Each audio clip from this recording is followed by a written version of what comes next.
PS viva. Est-ce que vous pouvez imaginer jusqu'à tel point conseiller spécial et chef de l'État a quitté le terrain, a quitté le communiste parce que dans le document, il y a chef de l'État, il y a Makambo Ebele. Il ne peut pas se vivre. Na esprit que Abotola, pas document, pas que Nenango, pas que Negosala Kop. Il ne peut pas se vivre. Na minute, tous les kabundistes, Batonio Sakaboun, Baton félicité, Vide Chimang. On salue bien Nengo, Betelibiso Topin, parce qu'il y a chef de l'État. Il y a un peu de Kaboun. Na bato bazo na coup d'état bazali eloko moko sata la skoy bazo ba ke omundi si diaspora. Maintenant je lance un défi à quiconque les loso qui bomoni moto finga diaspora, c'est-à-dire azo finga chef de l'État. Félix Tshisekedi a été choisi par son père comme le secrétaire des affaires extérieures ya UDPS. Siège naye ezalaki na Bruxelles. Toloba jusqu'au lendemain il y a conclave, il y a Salama qui est la Belgique. Félix a zongi Namboko. Félix a été représentant, il y a eu des passes à la Benelux pour le gérer une passe à l'extérieur. Les alibos étaient. Congolais n'y sont à Kimiakao. Congolais n'y sont pas étrangers. Bakenda qui pour la bonne hérité. Basenga qui bango misalate. Bakimaki dictature sanglante. Il y a des impérialistes avec leurs représentants Joseph Foka. Les noms sont comme pour saboter la diaspora. C'est-à-dire aux hommes au thème. Les premières diaspora, c'est les chefs de l'État. C'est grâce à la diplomatie, il y a Félix à Bruxelles. N'importe où, papa n'a pas dit, les autres ont le pouvoir. Mais à l'intérieur, tous les caciques, il y a eu de peste. Dédé, Eliezer, tango amoni ke barate coup d'état na bango na Moïse Katumbi abalukili akomi ko s'attaquer na Topé Kabo akomi ko s'attaquer na Augustin Kabuya. Maintenant je vais lui dire toloba c'est-à-dire bosale clique na bino Kabunda na Kabund na Vide Chimanga na ba Eliezer. Est-ce que nazo tout na bino Eliezer na 2023 ko défendre bilan ya Moïse ou bien bilan ya Tshisekedi? Ya Moïse. Il y a Moïse Katumbi. Azali député ensemble, il y a Moïse Katumbi. Les loyaux. C'est grâce à Fati. Alors, on dit que tu as boum. Batonio se va mettre la Moïse Katumbi pour ma boque parce qu'il y a un bon. On remettra. Étranger. Motoye qu'on libéré. Les Congolais n'ont pas autorité morale. Les alliés Fati.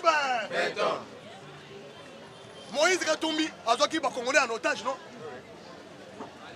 Les loyaux. Est-ce que vous avez Moïse Katumbi? Ba ministre nyonso 5 ministres ya assemblée balobi que toyebisaki déjà Moïse que na 2023 tozo soutenir d'abord Fati il ne peut pas balobi na média oyo soko za na retard, c'est-à-dire balongaka te basali nini balobi après 2023 nde tokoyeba côté nini tokocha likala côté nini tokocha nini bato wana bazali susu na ye. Mais Eliezer Ntambwe azo se permettre ya kosakana na Topé Kabongo atanga mingi chef de l'État soki lelo bila otoza nango ya ko présenter diplomatie otoza nango parce que azalaki na parce que oyo ayebani monde mobe il ne peut se vivre ba yebi Topé te il est ressortissant du Kasaï central bokene na Kasaï central même na village azo che Samai ya Pamba ba borne fontaine forage bazo salango na ba commune nyonso périphérique ba territoire nyonso azo servir ba veuve dans la fondation na ye moto wana nde tozuluka boye bisanga Moïse Katumbi ko sala wa il ne peut se vivre nde tolobi comme Eliezer à côté na clique ya Vide Chima à côté na clique ya Jean-Marc Kaboun pour ne pas saboter UDPS ba combattant UDPS ba bazana parti na ba bazana conseiller chef de l'État yebela toko frapper yebi na kobeta ngona conférence de presse parce que ba journaliste ba kutuna mtuna na koyebisa ngai na kangaki Eliezer azolela kabino ba combattre parlement debout bozo finga biso nazo yebisa Eliezer lelo ozolo ba ke IGF engagé ba combattre parce que bazo finga bato ezali insulte na lutte na biso ya ba combattre UDPS mbele UDPS azo pouvoir te tokangama Moïse Katumbi asa de jouer carte pour pas passer matin faut le pouvoir. Est-ce que Eliezer alingalo babilo ko wana il ne peut suivre ba combattant bazui na IGF bazo mériter musala parce que basali musala na bango contre Moïse Katumbi. Moïse alobaki ka kobeta campagne à l'américaine. Oyo autorité morale ya Eliezer. Parce que Eliezer azolobaki bazopesa bango misala parce que bafinga kite. Biso na IDPS to finga kate. Biso na IDPS tozo attaquer le mal par le mal. IDPS viva. Viva. Detolobi Eliezer keba skoy parce que ndenge on attaquer ba combattants au engagé na IGF. C'est-à-dire aux contre succès ya ba combattants IDPS. Yo zo sala Moïse musala ya Moïse Katumbi. Nous sommes dans la démocratie. Motonio soit choisir de Ghana. Mais il y a des gens qui s'attaquent à combattre à l'IDPS. Ou engagé à l'IGF. Alors que parce que bazo finga bato, ne bazo pesa bango misala. Ezali faux et archi faux. Ba combattre à l'IDPS lelo. Bazo ba chômeur rebelle. Ceux qui bazo mi balé misat na l'IGF, c'est-à-dire parce qu'ils ont combattu la dictature. Ils ont combattu la dictature que Moïse et Kabila ont instauré dans ce pays. Bazo mérité musala bango. Ne tolobi que comme Eliezer. Alobaki cette fois-là que bozo attaquer ngai nazalaki na bino na bisaki yo zo kakanda parce que bazo attaquer yo pas ba combattant mais oyebi comment biso tozo kakanda nenga komi ko soutenir Moïse Katumbi oya zo bundisa Fatiba il ne peut se vivre ne tolobi boy Eliezer soki asengi pardon te to ko frapper ye a comment la politique ko yama be pona ye to ko frapper ye d'une manière politique to ko sangana ba parlementaire de bunyos ala ki sabiso comment bazo pesa biso misala parce que tozo fingana. C'est un insulte. Oui, ils ont insulté les sous-sous. Si les mémoires, il y a des combattants. Il ne peut se vivre. Les combattants vont chômer les bélés. Eliezer a se permettre. Parce que dans la chaîne, oui, Moïse Katumbi a son bélé. Pour attaquer Nabat. Attaquer Augustin Kaboui. Alors, vite, ça, tout le baquet. Augustin Kaboui a dans Salomote. Mais c'est-à-dire que yo comme ça Moïse. Beaucoup mis Moïse pour le football. Augustin Kaboui est lito à Saluana. A ont mérité éloge dans les combattants. Quel esprit, quel égoïsme, quelle haine politique. Eliezer tika makamwana sino okozwa frappe ya kosaganate. Il ne peut pas se vivre. Depuis quand Eliezer a comme révolutionnaire parce que to bengana ki bango na parlement to changer majorité.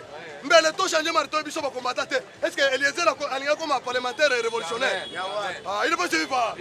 Ouais, quoi ça la nini? Awa ba chef coutumier ba chef de l'état. Na bisa bino. Problème, il y a accord d'Addis Abeba. C'est quoi? Donc, il y a élection en 2011. Si c'est que dit le père a du pouvoir, Kabila Botoli, comme il est président de Mbokamoko, Bamindele Balobi qui est ça fait de route. Kabila Yana Yaye, si c'est que dit Yana Yaye. Si c'est que dit Asali accord d'Addis Abeba. Accueilli Kopesa, pas traité. Maintenant, ce qu'on a piège à Bamindele. Balobi qui est accord d'Addis Abeba. Tous les chefs de l'État ont entouré RDC 11 pays. Bazala wana ba signé. Ponanine, moto oyo a koki kozwa pays voisin ya RDC. Moto ki ko héberger ba opposant ya RDC. Ba rebelle ya RDC na mabele na été. Sinon il sera sanctionné. Ah, il ne peut pas vivre. Viva. Ezaboule munene nazo fongola bino miso boyeba. Toloba te. Banza. Ne basala ki pour wana ba signé. Avant ba signé ba bengi Kabila. Kabila yaka. Kabila boy. Na kokende na koro wana te. Comme Kabila yeba kike. Plan weza na se. Ezabalo ngolai na pouvoir. Kabila kenda kite. Ba yebi si Tshisekedi. Comme ça yoya. Tshisekedi a sali préparatif à Longwe avion hier. Et même Tshisekedi. Et qu'il y a d'abord en Afrique du Sud. Pendant qu'on a la formation, conformer les pays. Oyo, la démocratie, si un sujet, la démocratie est armée. Bayebi si Kabila, au moment où Tshisekedi, ceux qui ont commis Addis Abeba signé, c'est celui qui va engager le pays. Kabila qui m'a gâté la salle. Ah, il ne peut se pas. Kabila Bangi, Akimi Mango Mango, on peut se faire papier signé, sans que attendre. Ah, il ne peut se pas. Papa, oh, les histoires, ceux qui ont zangé Yango, oh, il y a histoire de Yango. Kabila boy, Akimi Mango Mango, Balobi, ceux qui Tshisekedi a commis Addis Abeba. Avion Yowana, échelle au moins la Philippine. Ceux qui ont commis Motoko signé, les bosons de Motoko Konzamo. Il ne peut se vivre. Kabila qui m'a gâté à Salimini. A commis Addis Abeba, Balobi, on peut se faire papier na signé Mango Mango Nazon. Balobi, c'est là, Tshisekedi a tête, on peut se faire les bosons. Kabila a signé. Tant qu'on a signé, Balobi boy. Réforme profonde. Il y a institution, il y a combattant. Réforme profonde, réforme profonde. L'institution, il y a l'État, du sommet à la base. Du sommet à la base. La mère d'Arobi, mais président. O signé qui mango bonani. O tout nabi so parce que Kabila atanga te. Kabila atanga. Kabila a ici a signé réforme profonde, c'est-à-dire même la présidence de la République va nous former en Onenge Moussous. Yebe là. Néomona Kabila Lobi fini accord à Addis Abeba. Allez, Akati a nommé premier ministre de Matata pour. Yebe. Kabila Lobi, c'est le point de c'est que barré accord one pour appliquer un côté. Mais comment Yeba qui te que tu peux appliquer accord? Et c'est la réforme profonde des institutions. Armée, va réformer. La police, va réformer. L'administration publique, va réformer. Bureau Kognonso, va réformer. C'est-à-dire, tout ça, l'administration, il y a un pays souverain. Un pays où on a libéré. C'est ce qui a fait que Kabila, pendant son mandat, a pu compliquer Yango. Parce que Sengeli va écarter. Parce que réforme profonde du sommet jusqu'à la base. Tout le monde a président de la République, tout le monde a chef du quartier. Il ne peut se vivre pas. Va mettre à l'écart, Kabila Bouye. Mais il y a qui monte au pouvoir. Des mois, il y a un accord. Il va appliquer. Il ne peut se vivre pas. Oui, on a bien. Il y a un peu Yebe là. Fatia a pouvoir te saliner. Yebe c'est que ceux qui ont sala musala. Réforme. Appliquer d'abord l'accord à Addis Abeba. C'est pourquoi Fati a atteint moto na union ONU. Nani Kankou Mundene. Premier vice-président du Sénat. A Kendaki. A yebisi que Tolingi to appliquer accord à Addis Abeba. Tout ça la nini. ONU a signé accord. Il y a que la Congo réforme profonde et bandagate ça la nini. Il ne peut se vivre. La réforme mandat est arrêté. La réforme mandat est allée. Il ne peut se vivre. Boyoka, Jean-Pierre Lafroy Azaliawa. Secrétaire général adjoint Yaoni Azaliawa. Il ne faut pas appliquer l'accord à Addis Abeba. Maintenant, Makambo et Bandaka Zero T, Salinini. Tout ça, l'armée est assis. La police est assis. Ceux qui ont acheté l'état-major, commandant Boyenabone, Yebe. Des réunions, il y a les lots. Est-ce que vous avez vu politique dans les autres? Ah, Yebe. Tu as vu ça, il y a des pèses. Puis, il y a quoi? Puis, il y a Nini. Mais pour la politique, Kebanayo, Yebe. Tu continues encore à Addis Abeba. Réforme pro. Ils sont même jusqu'à la base. Ils n'ont pas de commissaire. Pas de chef de quartier. Pas de commerce. Pas maire de la ville. Toko Tate. Administration publique. Bozela. Borezali. Encore à Addis Abeba. Encore à Addis Abeba. Yebe. C'est pourquoi Moni Kagame a qui m'a gâté à Salinini. C'est ça la politique. Kagame a lobby avec accord à Addis Abeba. Parce qu'avec accord à Addis Abeba, Bazo c'est la réforme. Donc on a soit président avec vice-président. On a imaginé. Donc on a soit premier ministre, Yemok, responsable devant le Parlement. Pour éviter. Parlement, ceux qui ont construit le Parlement, il y a un moment, 100 Sénat, 100 et quoi 300 personnes. Pour éviter. Bah, province. Ceux qui ont construit la 11, n'a évité.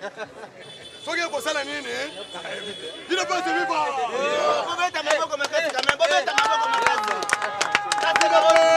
C'est vivant. Accord à Addis Abeba. Accord à Addis Abeba. Yebe. Ezali bolu mune. En attendant, on y a lobby. Oye, koye sana nini? Ceux qui battent na set, on le côté bisonyo.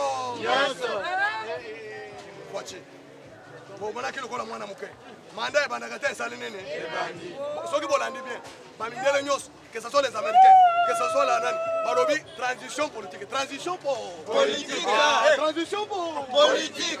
Avant que RDC comme un pays mouné, et Sengeli d'abord bâti la fondation, donc on a vu Félix Azali Kocha. Mais mon tonton Sakana n'a pas conseillé à chef de l'État. Papa, mon tonton Barobi par sec il y a chef de l'État, mon tonton Salaka discours. Mon tonton mettre le point sur les yeux. Les lots qui font une solution. C'est grâce à son entourage carré wana ya ba diaspora ou bazo benga ba diaspora. D'ailleurs pour votre information, na loi ya Noël Chani, balobi que tout Congolais de père et de mère, attends la nationalité nyonso ebele ya Libanda. Soka komi na aéroport ya ndini, ba pesier passeport ya Congolais de père et de mère. Papa, bana fati, baza nationalité ebele. Baza kuna aboteli ba kuna na relégation na koki ma bakima. Mais comme le président Bodo a saboté la diaspora. Yo, le Congo, ce qui est tosabo. 2 milliards de dollars chaque année. Oh, la diaspora a versé pour couper sa bande. Yo, ce qu'on a dans la diaspora, est-ce que les associés na biso? Il ne peut pas vivre. Eliezer.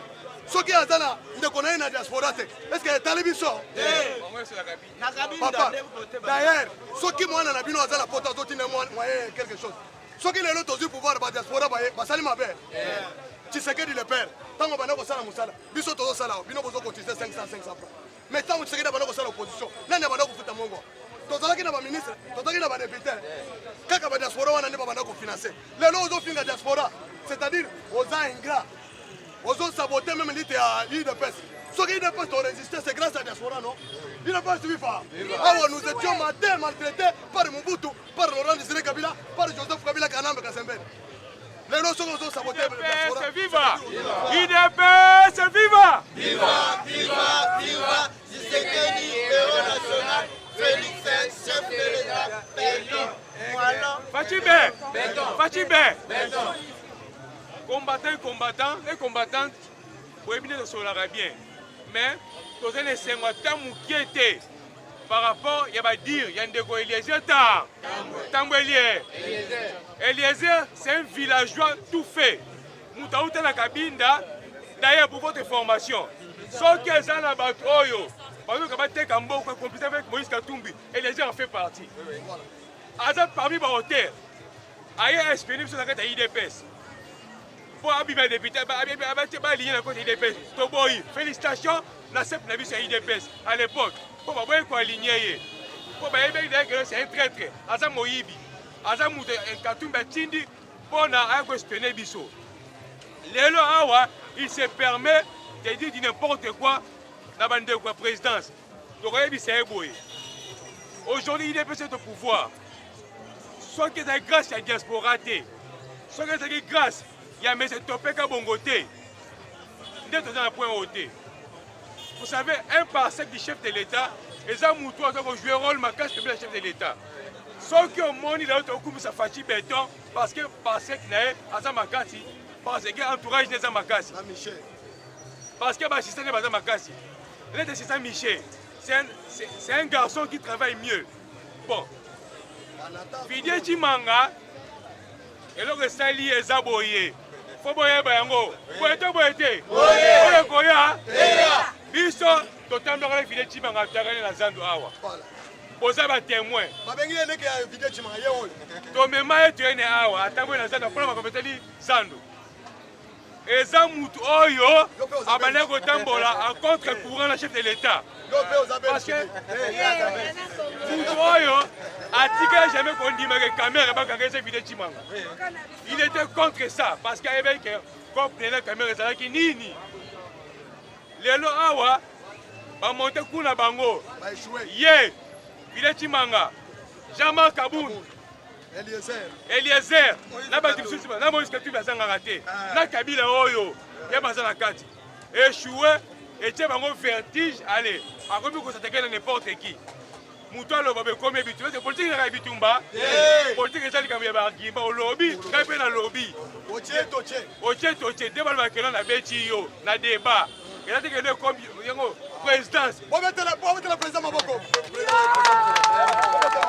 Président de la République. Et c'est ici qu'il va boxer. Et c'est ici qu'il va boxer. Boxer, c'est mouton dans la moussala avec un papier.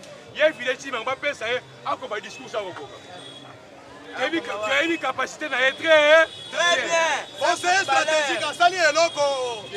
Conseiller stratégique, il y a chef de l'État. Banda Kota qui conseiller stratégique. Stratégie, il y a tout le monde à Yango. Kakabal. Bomituna na question bino moko. Depuis boyebe conseil chef de l'État. Et ce que les gars à la télévision, azo loteka malunga. Apa ngombe bali. Yango tebisi yelelo.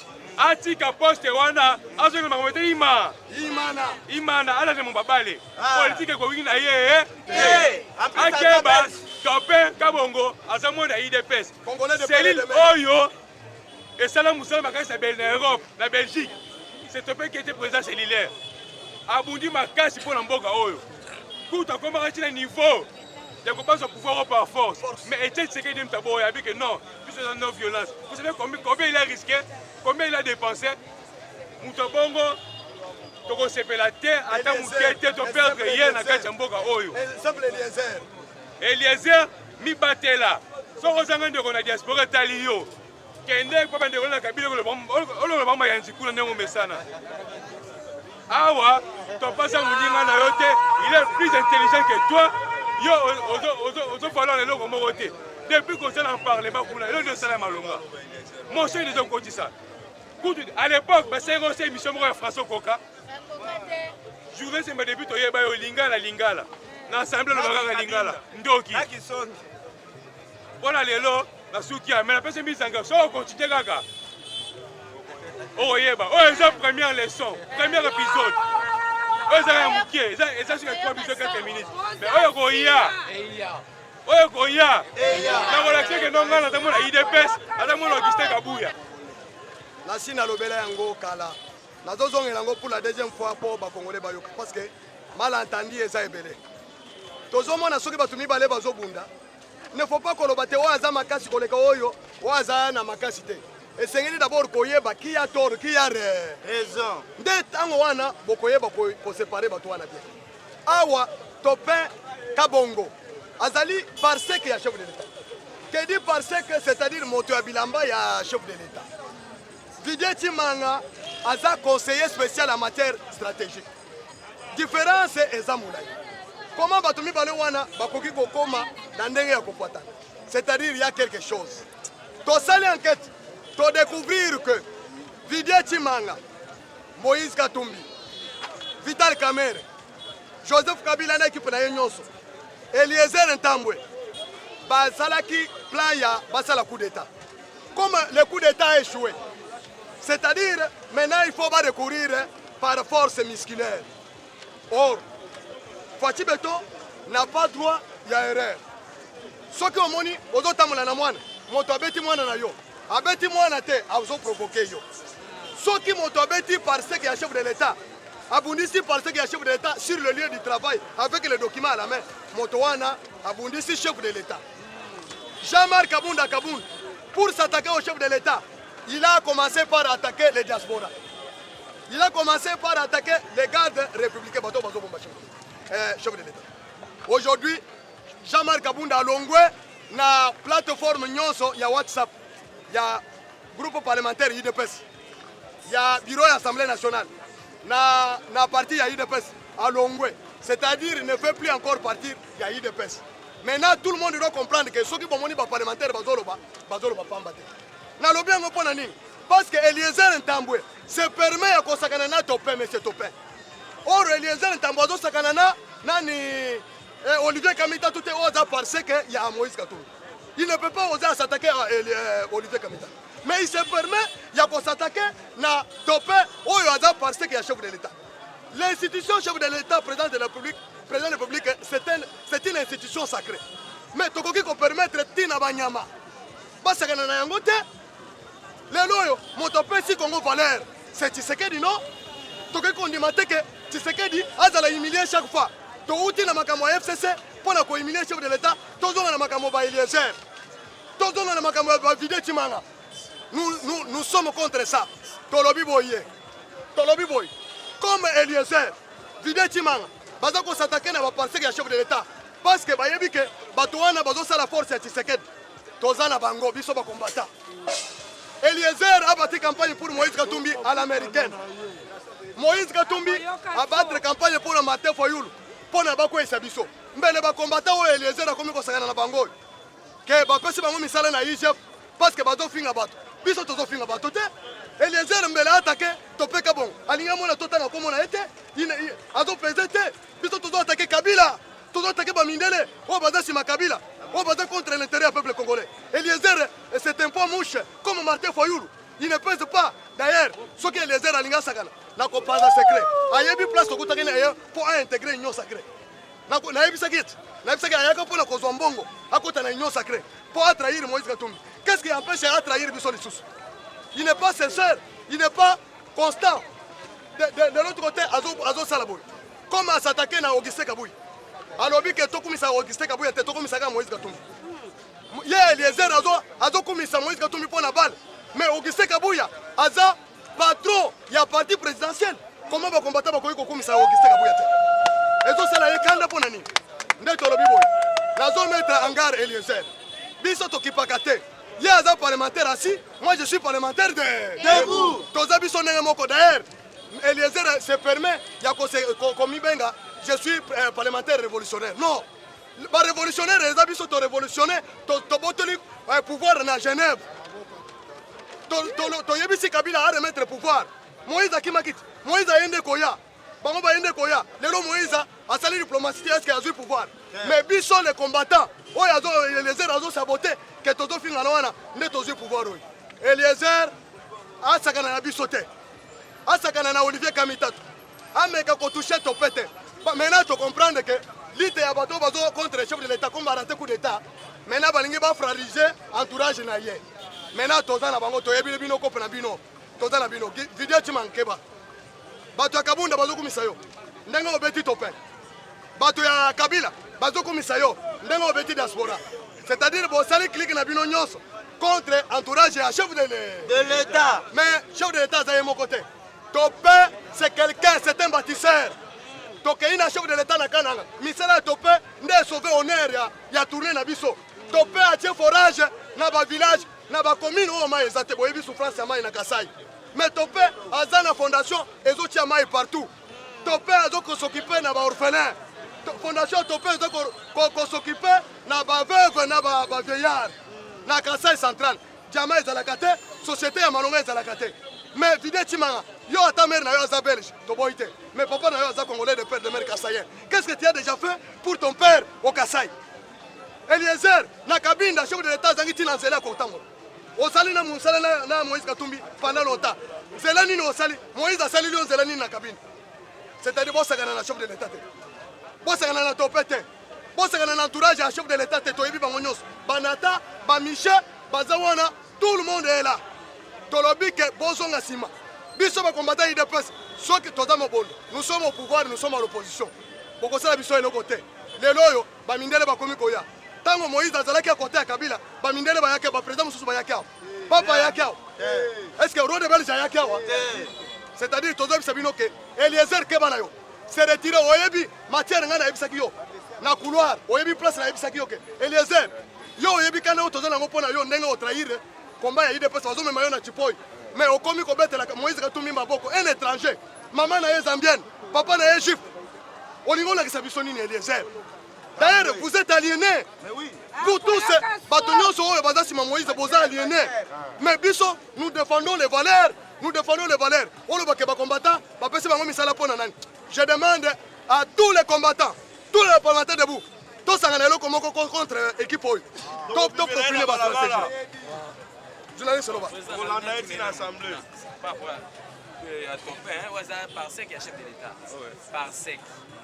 Moussa n'est vraiment ce qui au moins il fallait quand même un homme de l'ombre qui peut s'afficher partout. Bon. Yo et bien aux gens de journalistes, merci pour la moto na yo. Oui bien très bien que ton père a mon toit stratégique qui n'est chef de l'État. Je crois que Tebela ba yebi été. À s'afficher à répéter. Si le combat n'a été le bien parce que mon trop c'est trop. Bazo bundisa yemi. Au moins muto les mecs azo sala musala makasi, azo le coïdé chef de l'État en pied pour tout. Combat payé makasi. Les bisous parlementaires de Bototika Mouto de chef de l'État boité.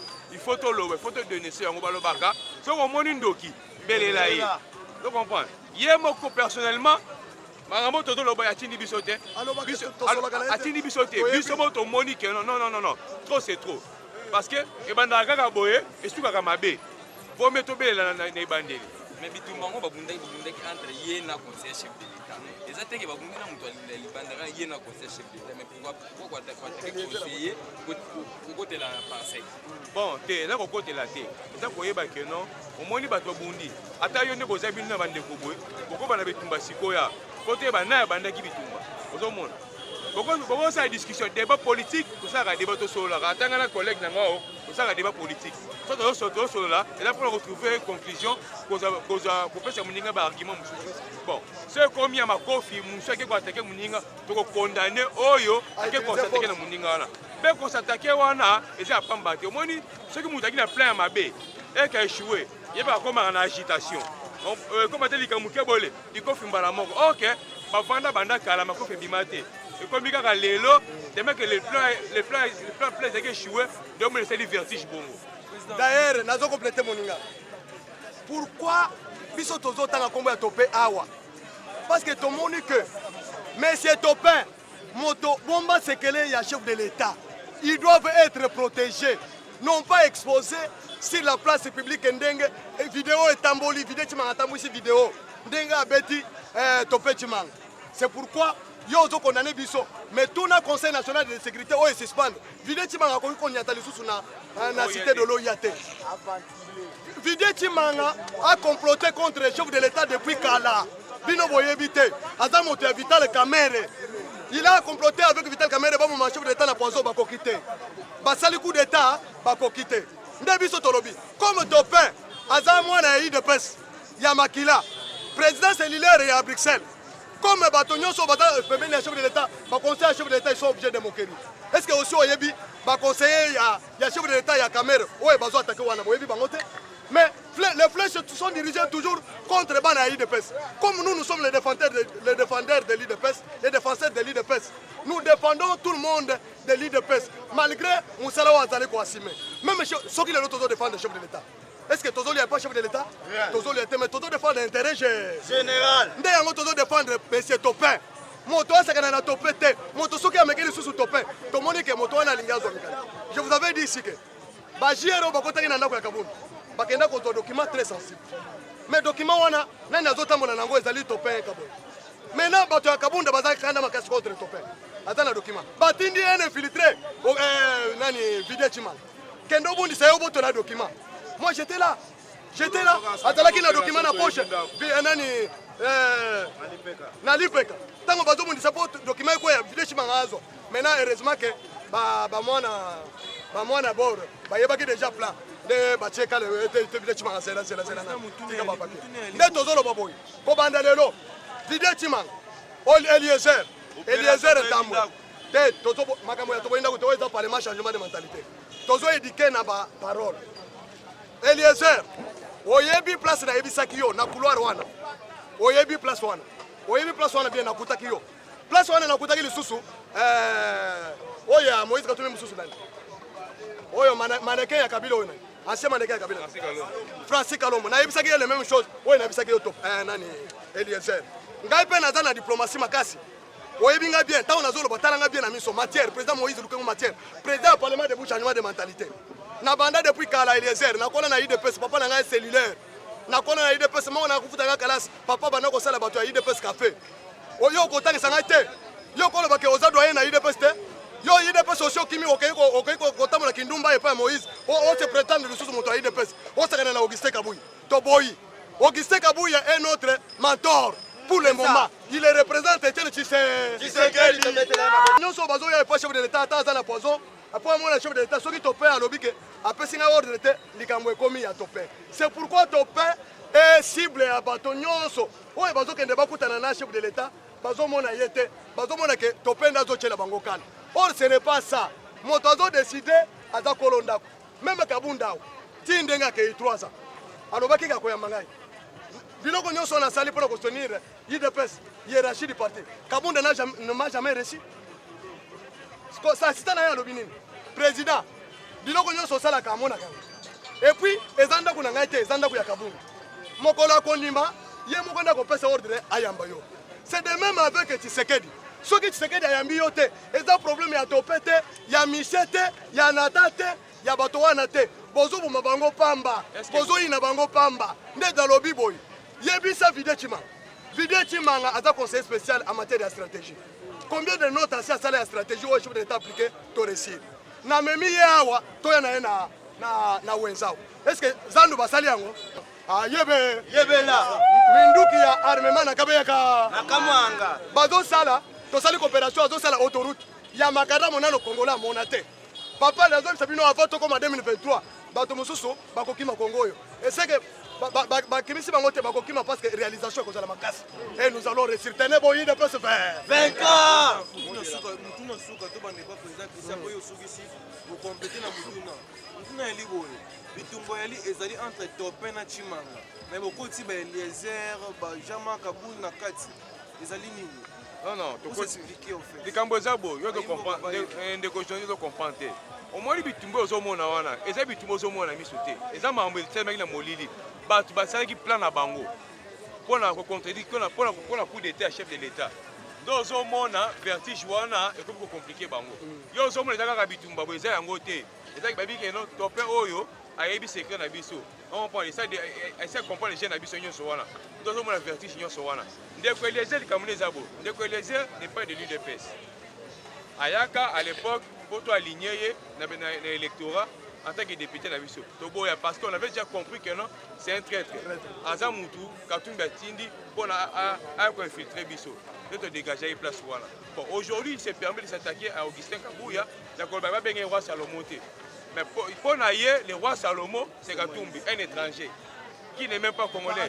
Papa n'est pas congolais, maman n'est pas congolais. Mais il est là au Congo. Tout ce qui est pour la Mawa. Donc, Kabila Zalaki, Katoum pouvait encore mettre ses pieds dans ce pays.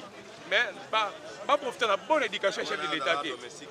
La bonne éducation chef de l'État, tellement que non, Aza démocrate, Aza monté mon mawa, monté mon papa, mais de constater que ma commune peut exagérer. Là, il n'a rien à dire dans mon bataille IDPS. Mon bataille IDPS, à qui pas qu'à yangote, à l'obakate, pour ce que l'on biango, à coup de ce nzela naï. Yango wana, toza clôturer, mot de la fin. Tozo yebisa bato boy. Eliezer aza membre ya IDPS te. Azali membre ya ensemble ya Moïse Katumbi. Soki Eliezer azo attaqué, a touché maloba na ye. Aloba apamba. Asala na analyse politique ndenge bato baza la liberté d'expression est permise. Toza na démocratie. Mais soki a commis qu'on s'attaquer physiquement na les emblèmes bato bazo même emblème ya IDPS. Non. Il va nous rencontrer sur son chemin. Bitumbo yombele to teleme na matefo yulu na nani lisanga bonganga na mozito to lelo yo bato nyonso mboka eza envenable mais le biso to telema kate biso to mona ka musika bitumbo omoni bazo yango sima entourage ya chef de l'État biso to boni yango mais bino boko comprendre yango après nde tozolo bobo tozawa bapa ya bazana terrain ba président baye accord ya Addis Abeba tozo sala accord ya Addis Abeba point munene ya liboso balobi to sala réforme profonde du sommet jusqu'à la base. Tozo ça la réforme. Et d'ailleurs, Martin Foyou banda ko lelate. To ça la réforme électorale to ça la nayo mandat esa yo te. C'est là tant ko zo mandat nayo, o ça la réforme na yo. Biso to ça la réforme na biso. Na avec accord Addis Abeba, accord international. Ils ont engagé ONU, ils ont engagé l'Union africaine, ils ont engagé l'Union européenne, ils ont engagé monde mobimba. Nde tozo appliquer charte wana ya accord Addis Abeba. Tozo ça la réforme profonde du sommet jusqu'à la base. Président wana to ko réformer yango. Toyebi président kozala na prérogative combien te toyebi yango te. Premier ministre même parlement même Sénat, institutions nyonso doivent être réformées. Tokotia réforme ya sika to ça l'administration oyo ko permettre Congo et décoller. Parce que tous les atouts toza nango. Mais tozo zanga ko décoller parce que institution batiaki forme ya république toza nango et ont permettre le développement. C'est pourquoi mon chef de l'État lobby, nous commençons d'abord le développement à la base. 145 territoires. Tous les territoires, développement des territoires, ils ont mata pour être centre-ville. Awa, tu signé accord. Dans la société où est l'agriculture, et qu'on récolte maïs, et qu'on récolte riz, manioc, madesu, biloko, na fufu, biloko nyonso tout. Société wana ezali société ya liboso na monde mobimba eza multinationale et yena Congo pour un projet il y a 145 territoires. C'est-à-dire dans chaque territoire bakosala bilanga bakongolais bakolia offert. Tokote kabilo kokolia na biso les excédents tokote na communauté internationale. États-Unis a fongoli biso marché à Goa. Toza déjà ba membre ya Goa. tokoteka biloko na biso na États-Unis, tokoteka biso na Allemagne, na Grande-Bretagne, tokozanga débouché te, toza déjà na débouché. C'est-à-dire les Congos d'aujourd'hui et les Congos de demain seront différents. Nous aurons un Congo plus fort na biloko kolia, un Congo plus fort na armée, un Congo fort na sécurité, na développement. Donc on récupère place na biso comme Tshisekedi Alobaki. Je vais remettre la RDC à sa place initiale qui lui convient. Je dis et je vous remercie. Eshima, votre magazine qui bat au rythme de l'actualité. Une réponse à vos besoins en information, un éclairage dans divers domaines. Impartial, documenté, instructif. Eshima au cœur de l'info. En exclusivité, édition spéciale Inspection Générale des Finances. Jules Alinguete Kay, les shérifs des finances publiques. Jamais dans l'histoire de cette institution, 34 ans durant, l'opinion nationale et internationale n'avait autant parlé de l'IGF. En près d'un an et demi, le shérif des finances publiques, avec le concours de ses différentes brigades, a enchaîné des audits et des contrôles des finances et des biens publics, des enquêtes, inspections, vérifications, contre-vérifications et des surveillances de toutes les opérations financières, tant en recettes qu'en dépenses, du pouvoir central, des provinces et des entités territoriales décentralisées, ainsi que des organismes ou entreprises de toute nature. Eshima Magazine fait un coup de projecteur sur les actions d'un homme qui a révolutionné un service jusqu'hier inconnu du grand public. Expert comptable agréé, spécialiste en fiscalité et expert en matière du climat des affaires, l'homme qui supervise et coordonne le programme ponctuel des missions de l'IGF connaît tous les rouages des finances publiques. Retrouvez également l'interview exclusive au travers du micro de Thierry Kambundi. L'impact des missions de contrôle et d'encadrement sur la trésorerie de l'État et ses entités.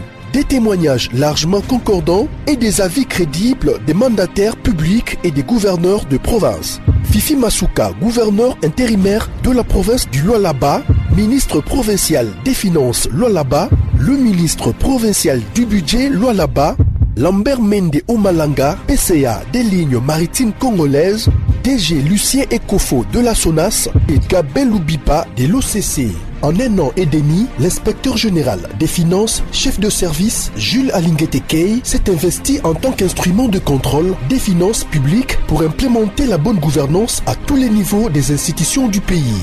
Focus. Barnabé Mwakadi Mwamba accompagne la vision de Félix Tshisekedi dans la maximisation accrue des recettes.